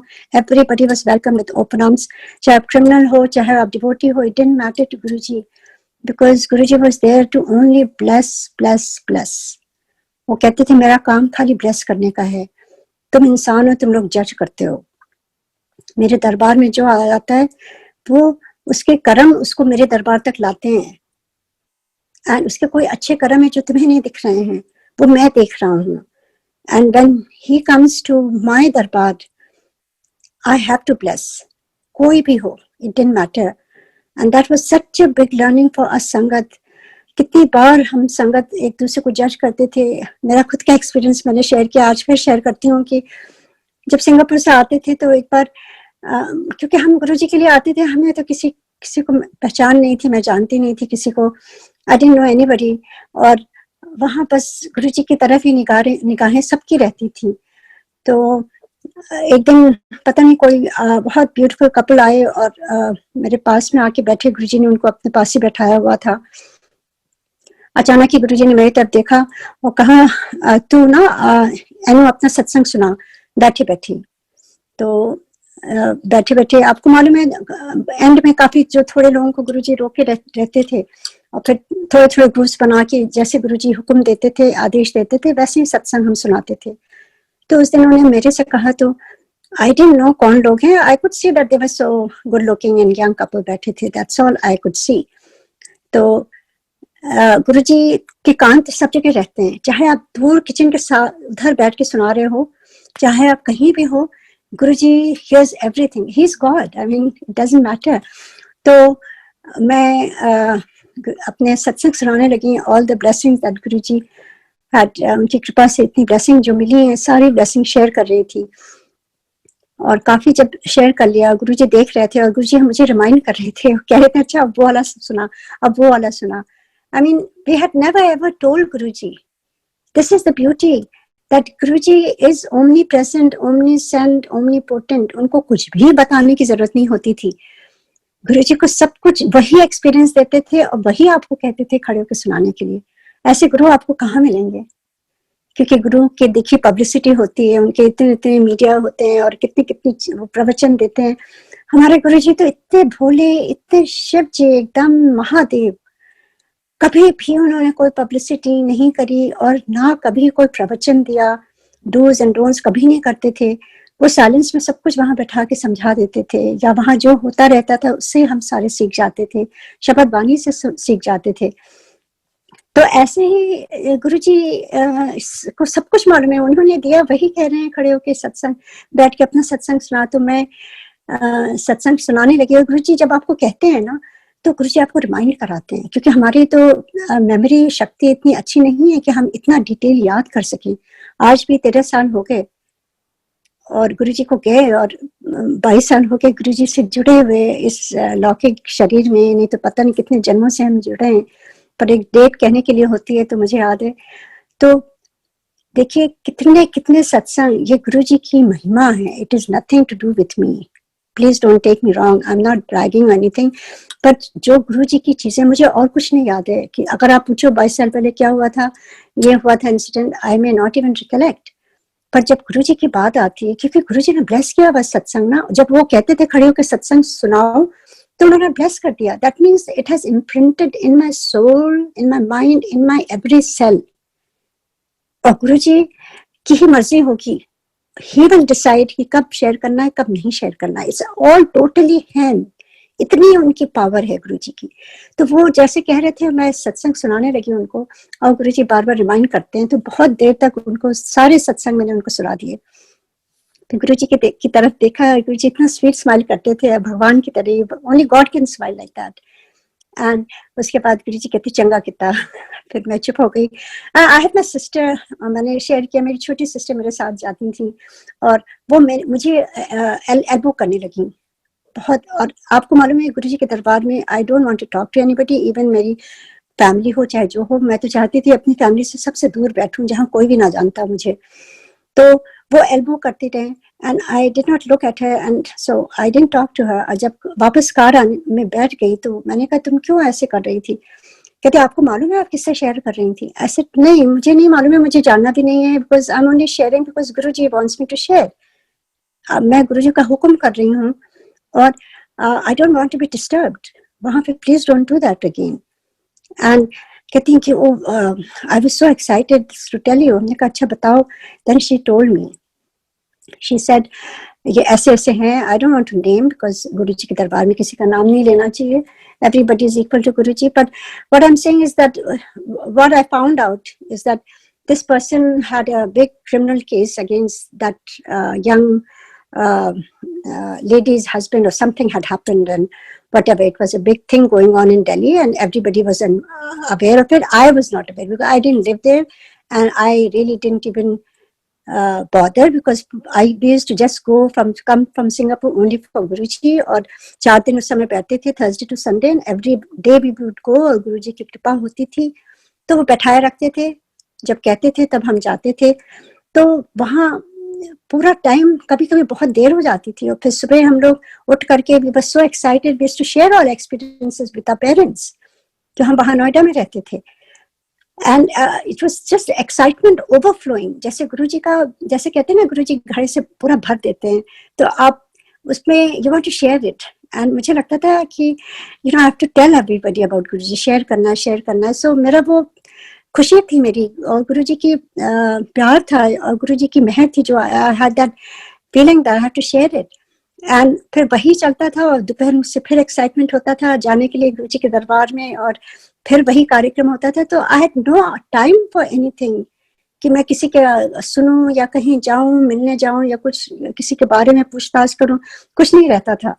ये गुरुजी की बहुत बड़ी महिमा है, क्योंकि गुरुजी ने एक बार बोला था, जब मेरी बेटी को एस्थमा के लिए उन्होंने ब्लेस किया था, that was in 98 December 28, I still remember. जो बच्चे 15 साल तक लगातार इनहेलर में, नेबुलाइजर में, स्टेरॉइड में रही है, एक नजर से गुरुजी ने बस उसकी तरफ देखा, हाथ उठा के कहा मैं ब्लेस कर देता, कल्याण कर देता.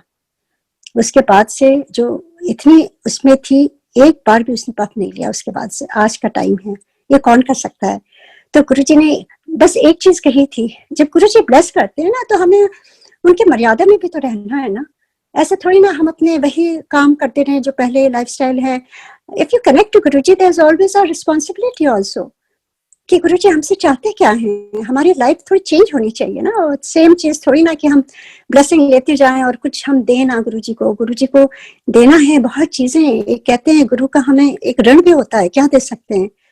तो गुरुजी ने उस समय जब ब्लेस किया था, मेरी बेटी को बहुत क्लियरली बोला था. उन्होंने कहा था आज से निंदा चुगली बंद. And he gave 2-3 other instructions which was personal for him, but this one was very very important, क्योंकि मैं भूल गई थी.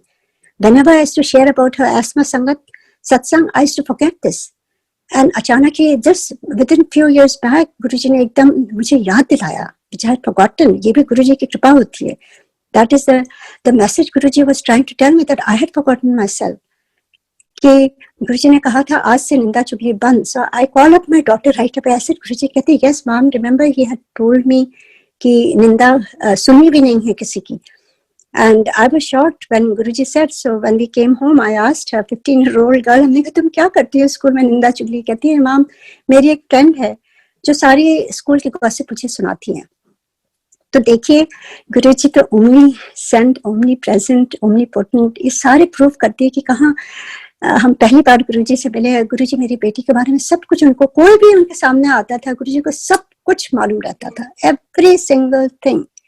और अभी भी वही हो रहा है। It's not this, not know change.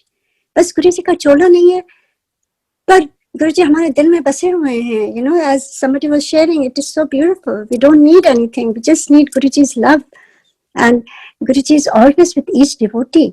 तो उन्होंने वो मैसेज उस दिन दिया था कि निंदा चुगली बंद। So that is what kept us, I kept holding on to that, क्योंकि देखिए गुरुजी की ब्लेसिंग तो अपरंपार है। It's like a shower, rain shower हो रहा है, पानी बरस रहा है सब जगह। किसी के ऐसा थोड़ी ना कि हम वो पानी कहेंगे कि हम यहाँ नहीं बरसेंगे वहीं बरसेंगे। सबके घर में, चाहे वो क्रिमिनल हो, चाहे अच्छा हो, चाहे बुरा हो, सबके यहाँ बरस रहा है ब्लेसिंग। वैसे गुरुजी की ब्लेसिंग हर घर में मिल रही है, हर एक संगत में मिल रही है। It's only up to us how we can cultivate that, right? उसको कल्टिवेट कैसे कर सकते हैं, ब्लेसिंग को हम कैसे रख सकते हैं अपने अंदर और कैसे शेयर कर सकते हैं, जैसे और लोगों को भी वो मिले।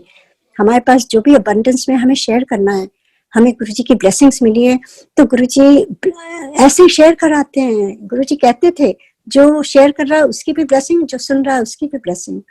तो this is such a beautiful beautiful medium कि हम इस समय इस तरह से सत्संग शेयर कर रहे हैं। तो एकदम से मुझे गुरुजी याद दिलाते हैं। तो बहुत फनी इंसिडेंट था, तो मैं शेयर कर रही हूँ कि सिंगापुर से आती थी और मेरे पास एक बहुत सुंदर सी चप्पल थी जो मुझे बहुत पसंद थी, यू नो, शाइनी टाइप की थी कुछ, एंड वाइट कलर की, and I love that white colour. So मैं वो चप्पल नई मैंने खरीदी थी उस दिन और मैं वो चप्पल गुरुजी के दरबार में गई, एम्पायर स्टेट में, एंड मैंने उसको बाहर जैसे हम सब उतारते हैं, हाथ धोया, पैर धोया, फिर अंदर गए गुरुजी के दरबार में।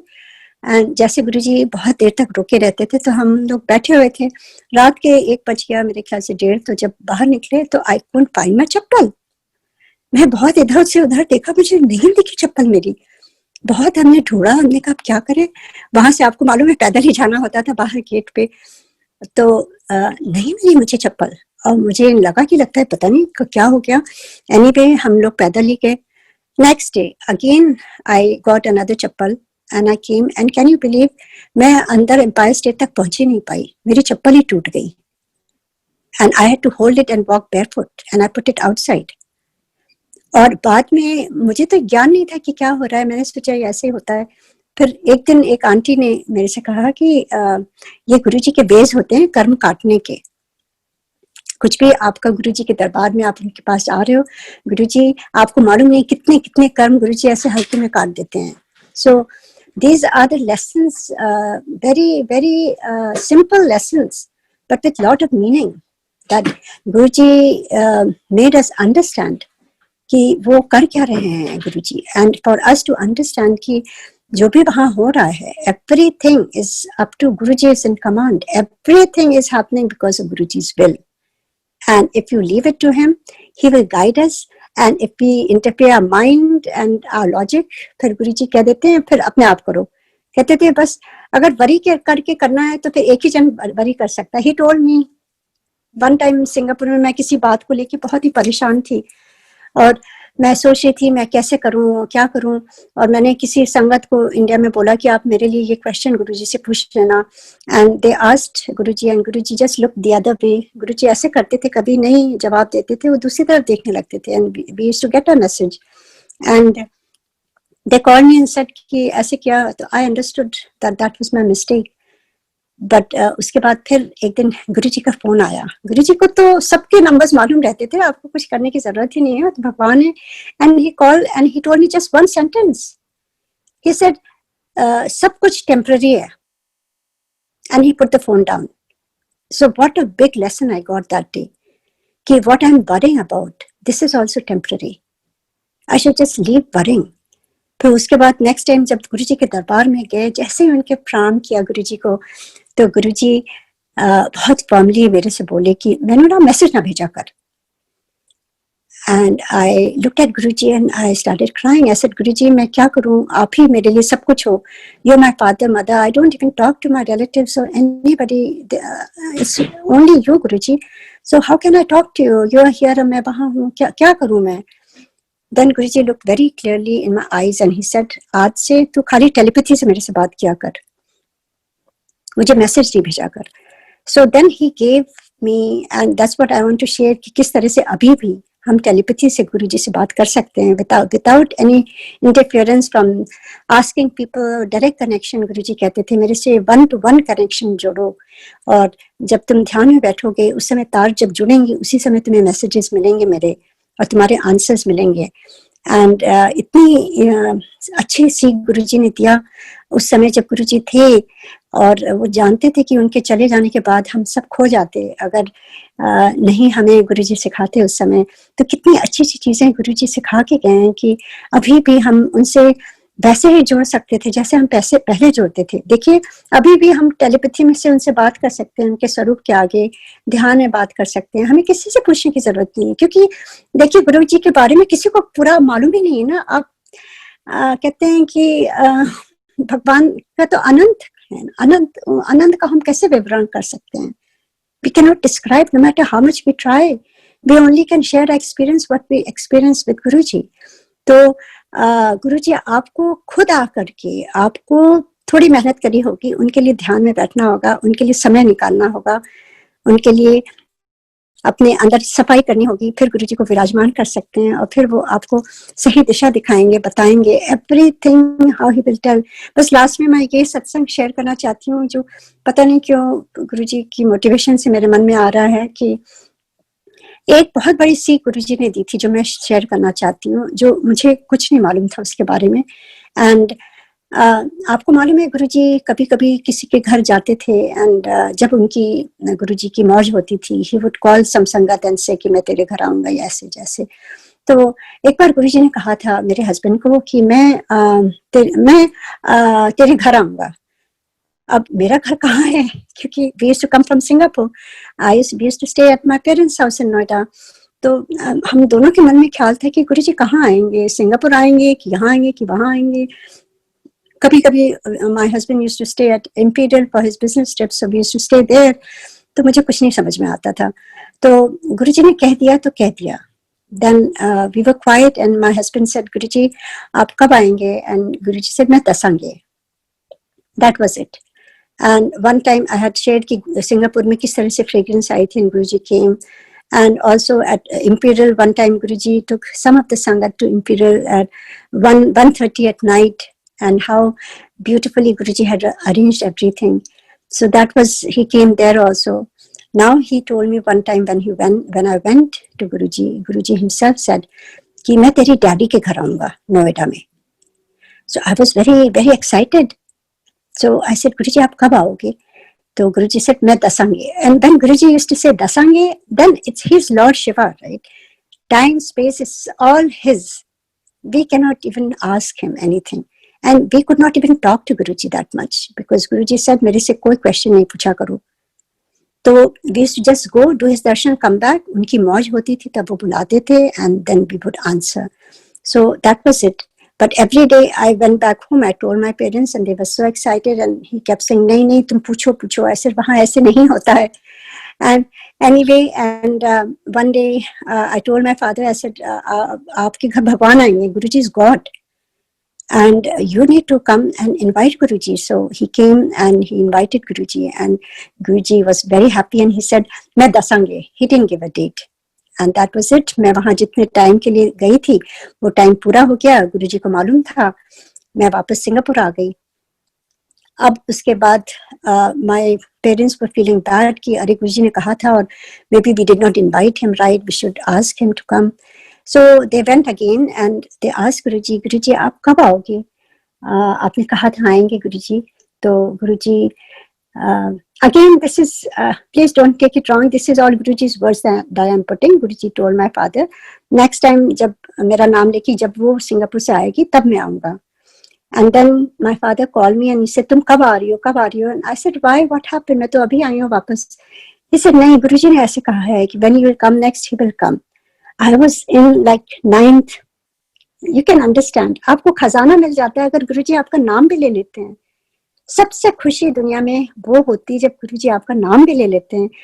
इतने लोग होते थे वहां पर, हमें लगता था गुरुजी पता नहीं हमें याद भी करते हैं, हम तो इतना याद करते हैं गुरुजी को, पता नहीं गुरुजी को मालूम भी है कि नहीं. मतलब ये क्वेश्चंस आते थे हर डिवोटी के, जो आप गुरुजी को इतना प्यार करते हो दिल से, तो लगता है पता नहीं गुरुजी भी आपको याद करते हैं. तो इमेजिन जब when he said, I was just overjoyed, मैं बता नहीं सकती हूँ अपनी खुशी का. And I just was so excited and I just decided कि नहीं हमें जाना चाहिए. एनीवे कुछ महीनों बाद जब बेटे की छुट्टियां हुई तो हम गए. और जब it was summer time, and first time as soon as I went about, and Guruji looked at me and he said, मैं ना तेरे डैडी के घर आऊंगी. Again he said. So I said, ji Guruji. I didn't ask anything. By then I knew that Guruji will decide the date. I said, ji Guruji. And Guruji said, मैं दसाऊंगी date. I said, ji Guruji. I was there for 3 months. Every day we used to go to Guruji and ask him again. And a date 28th of July. करना. I had no clue. कभी मैंने नहीं, किसी भी संगत में मैं नहीं गई जहाँ गुरुजी आए हुए थे. I had never seen that. So I had no idea where to start, what to do. पर आई वाज जस्ट ओवरजॉयड कि भगवान आ रहे हैं. तो आप सोच सकते हैं जो एक डिवोटी का जो ड्रीम होता है कि भगवान आ रहे हैं, what can you do to do your best to arrange everything best. And मैं पागलों की तरह, you won't believe, it was very hot at that time, जुलाई में, आप सोच सकते हैं. and I got the cleaning supplies and मैं जमीन में बैठ करके एक एक कमरे में अपने आप से सफाई कर रही हूँ. and everybody thinking that I'm gone mad. कहते हैं तो पागल हो गई. my parents were furious. तुम क्यों कर रही हो, नौकर हैं ये करेंगे. and I used to get upset. I said, आपको मालूम है भगवान आ रहे हैं, आप नौकरों से सफाई कराएंगे? नहीं, मुझे करने दो. I'm used to. so मैं अपना सारा कुछ वो सब कर रही थी. and everything like it fell in place. Only thing I asked सेवादार जो गुरुजी के साथ रहते थे, मैंने पूछा कि अंकल वो खाते क्या हैं गुरुजी, और क्या पीते हैं, उस हिसाब से कैसे चाय पीते हैं. then he said कि बहुत सिंपल खाते हैं गुरुजी. not a very direct answer. so I said okay. and then Guruji called me one day. ये देखिए भगवान खुद अपने आप से इंस्ट्रक्ट करते हैं. He called me and he gave me all the questions that I had. He gave me answered. He told me exactly कौन बनाएगा, कैसे बनेगा लंगर, कितना बनेगा. and then he even told me कि कौन आएगा संगत में. He said पुरानी संगत को already bless कर देता, नई संगत आएगी. and he told me exactly किसको किसको invite करना है. and after that he told me कि कौन गुरुजी को लेने आएगा और कौन रिसीव करेगा गुरुजी को. He said छोटे लेने आते हैं, मेरी छोटी सिस्टर और उनके हस्बैंड वो लेने गए थे और मुझे गेट पर गुरुजी को रिसीव करना था. Every small detail he told me. मुझे किसी से पूछने की जरूरत नहीं हुई. तो एक एक चीज उन्होंने बताई. तो मौसम उस समय आपको मालूम है बरसात का होता है दिल्ली में. तो मेरे फादर बहुत पीछे पड़े हुए थे, बहुत कम टाइम है, और गुरुजी से पूछो क्या वाटरप्रूफ टेंट लगाना है. I said no, it's a very silly question. I'm not going to ask Guruji that. तो anyway जब मैं गई, गुरुजी ने तो सुन लिया ना. He is omnipresent. He knows everything. Whatever we used to talk, he used to tell me exactly all the time. चाहे Singapore में, चाहे नोएडा में, चाहे जहाँ भी हूँ, जैसे हम जाते थे गुरुजी पूरा डिस्क्राइब कर देते थे. And गुरुजी said तेरा डैडी क्या कह रहा था. so I said गुरुजी वो पूछ रहे हैं कि वाटरप्रूफ टेंट लगवाना है. तो कहते नहीं उसकी लोड नहीं है. then he said one sentence कि जिथे महापुरुष आते हैं उत्थे पहले बारिशां आती हैं. and I didn't pay attention to that sentence because मेरे को बस उन्होंने बोल दिया टेंट वाटरप्रूफ की नहीं जरूरत है. I didn't pay attention. that was it. and then उस दिन गुरुजी ने चरणों की सेवा दी. और कोई और जेंटलमैन मेरे साथ ही बैठे थे, और गुरुजी ने जब आज्ञा दी हम बाहर गए हाथ धोने के लिए प्रसाद खा करके. एंड वो अंकल मेरे पीछे पीछे आए, कहते हैं कि ये मेरा कार्ड लीजिए, मैं गुरुजी का केटरर हूँ. जहाँ गुरुजी जाते हैं ना, मैंने अभी केटर करा था, बहुत अच्छा लगा था मेरा लंगर गुरुजी को. ऐसा चलिए कितना अच्छा है, गुरुजी ने मेरे घर इस तारीख को आ रहे हैं, आप केटर करना. आई केम बैक. जैसे मैं आके बैठी, गुरुजी ने मेरे से कहा कि केटरिंग कौन कर रहा है. I was excited. ऐसे गुरुजी ये तो आपने अरेंज कर दिया, ये देखिए ये कार्ड मैंने दिखाया गुरुजी को कि अभी अभी ये अंकल यहाँ से जो गए थे उनका है, उन्होंने कहा आपको पसंद है इनका खाना. गुरुजी looked at it and he said, नहीं, ये नहीं cater करेगा, तो अपने डैडी को बोल, वो अपना इंतजाम करे. I was a little bit embarrassed कि अब वो अंकल को मना कैसे करूं. Anyway, we went back और गुरुजी का हुक्म था. तो सुबह मैं फोन के पास बैठी थी, सोच रही थी कैसे उनको बोलूं. तभी रिंग हुई, मैंने उठाया तो वो अंकल थे. और वो अंकल कहते हैं, aunty I am so sorry ना, बहुत उदास थे कि मैं आपके घर की केटरिंग नहीं कर पाऊंगा. सो आई सेड, क्या हुआ अंकल? कहते हैं, कल रात को मेरी वाइफ की डेथ हो गई. देखिए, ये गुरुजी जानते थे ना, ही नोज एवरीथिंग. उन्होंने ब्लेस कर दिया. उनकी वाइफ बहुत सालों से बीमार थी. आई डिडंट हैव टू से अ वर्ड. अपने आप से गुरुजी ने सारा प्लान किया. कितनी बड़ी सीख वो पूरे टाइम में मुझे गुरुजी ने इतनी सीख दी कि मेरी अपनी पर्सनल ग्रोथ के लिए वो बहुत चीजें उन्होंने बताई. वो मेरे लिए थी, पर जो जनरल है वो मैं शेयर कर रही हूँ, कैसे गुरुजी ने बताया था. उसके बाद आकर के सब अरेंजमेंट होने लगा. अब लास्ट चीज थी कि मैं तो पागल सी हो गई थी. Everything I was buying new. मैं गुरुजी का कोई उस समय ऐसे आसन वासन नहीं होता था. वो ड्राइंग रूम की चेयर के ऊपर अच्छी तरह से मैंने कपड़ा एक अपने टेलर को बोला कि तुम ये ले नहीं जाओगे, यही बैठ के सिलो और इसके ऊपर बनाओ इनका आसन गुरुजी का. एंड फूल वाले को बोल दिया. मतलब इंडिया में इजी है वो सब करना, वो सारे इंतजाम हो गए, पर बहुत सिंपल, ऐसा लाविश नहीं होता था जैसे आजकल मैं देखती हूँ. और सब हो गया. जब गुरुजी आने का टाइम था, मेरी सिस्टर उनको लेने गई थी और बहुत धूप निकली हुई थी. सब अच्छा अरेंजमेंट था. ऑल ऑफ अ सडन बहुत कस के बारिश हुई, इतने कस के. और मेरे ब्रदर, मेरे फादर मेरे पास आए, कहते तुमने क्या किया? तुमने तो कहा था कि बारिश नहीं होगी, गुरुजी ने मना किया है, अब देखो सारा इंतजाम खराब हो जाएगा. तो मैं सोच में पड़ गई. फिर मुझे वो सेंटेंस गुरुजी ने याद दिलाया. मैंने उनसे कहा कि हाँ मैं बताना भूल गई थी. गुरुजी ने कहा था कि जितने पहले महापुरुष आते हैं उतने पहले बारिशें आती हैं, तो देखिएगा अब ये बारिश ठीक हो जाएगी, गुरुजी बिल्कुल ठीक कर देंगे, don't worry. I was confident and that's exactly what happened. After 5-10 minutes सारा सूख गया, धूप निकल आई, सब कुछ वैसे का वैसा हो गया. तो ये कितनी ये अहम बात है गुरुजी की कि मतलब उन्होंने अपने मुंह से कितनी अच्छी सीख दी कि मतलब जहाँ गुरुजी जाते हैं उससे पहले बारिशें तो आती हैं. कई जगह आप लोगों ने एक्सपीरियंस किया होगा, बड़े मंदिर में भी कैसे होता है और जहाँ जहाँ होता है. ये एक्सपीरियंस मेरा खुद का पर्सनल था जो मैं शेयर करना चाहती थी, और वो दिन मैं कभी भूल नहीं सकती हूँ. That is ingrained in my memory for ever and ever. How Guruji, when Guruji came and how we Guruji को आदर से उनको जब बैठाया और सारे लोगों ने आरती करी उनकी. And I was just standing there all the time and looking at Guruji, and Guruji made me understand कि Guruji जब तक संगत को सारा खिला पिला नहीं लेते, कुछ नहीं खाते हैं. He didn't even drink anything or eat anything. और किस तरह से गुरुजी अपने आप से गुरुजी पर्दा डाल देते हैं, आपको दिखाई नहीं देता है. That my personal experience which I'm going to share this कि गुरुजी का अरेंजमेंट ऊपर my parents के कमरे में था, उनका लंगर का ऊपर.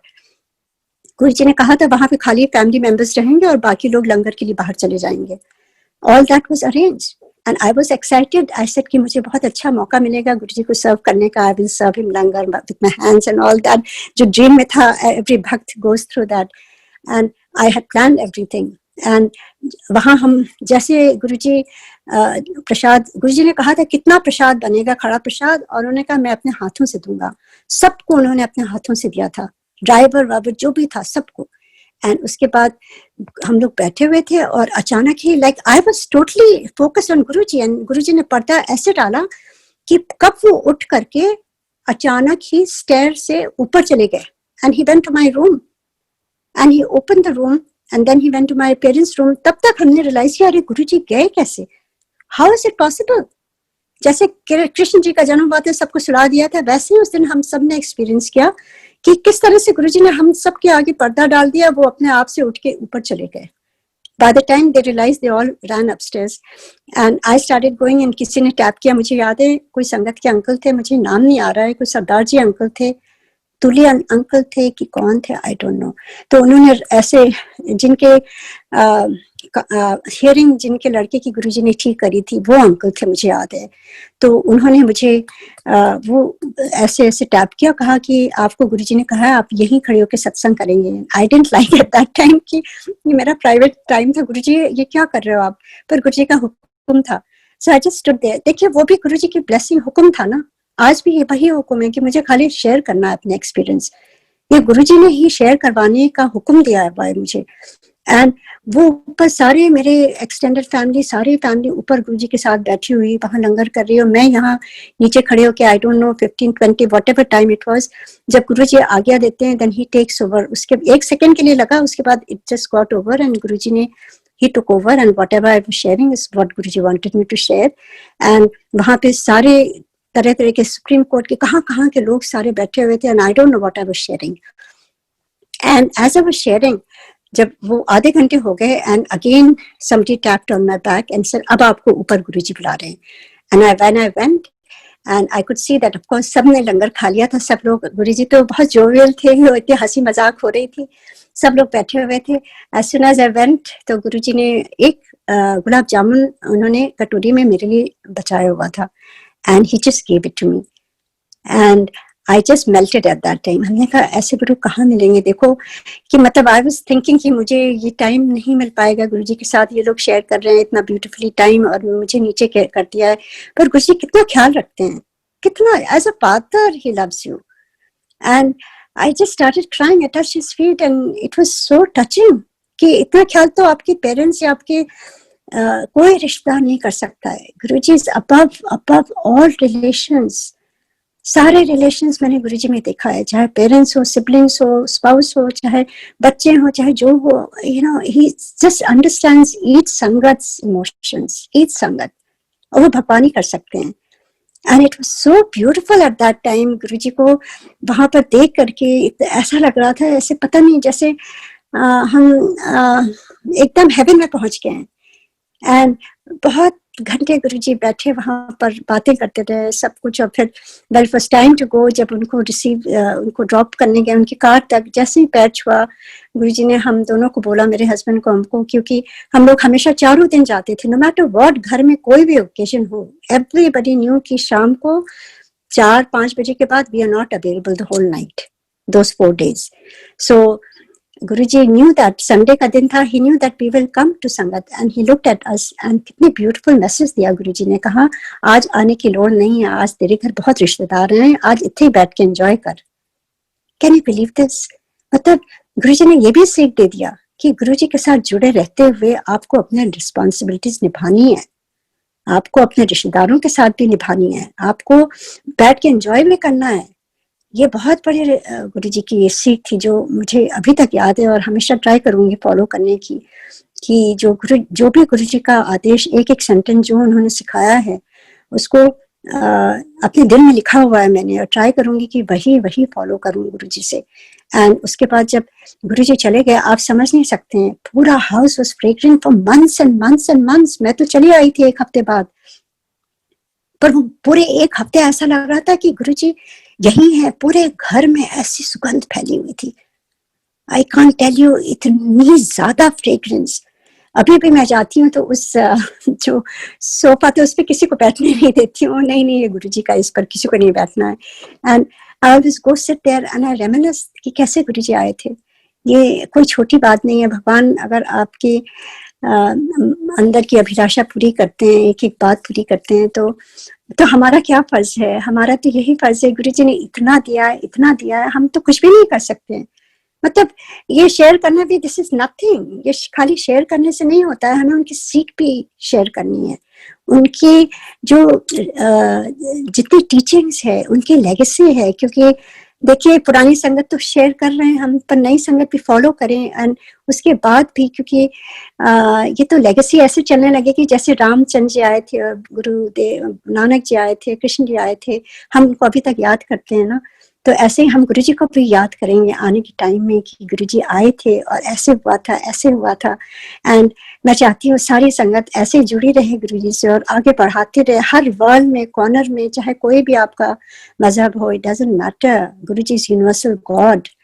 तो please, I am so sorry, बहुत लंबा हो गया, पर पता नहीं ये शेयर करते समय पता नहीं चलता है, पर आई एम सो हैप्पी कि संगत जोड़े। And thank you so much uncle, and शुक्राना टू गुरुजी, एंड शुक्राना टू बड़े मंदिर, all the सेवादार, all the management team who's organizing beautifully everything, You know, this is all Guruji's meher that is falling on each one of you who are working for Guruji, no matter what.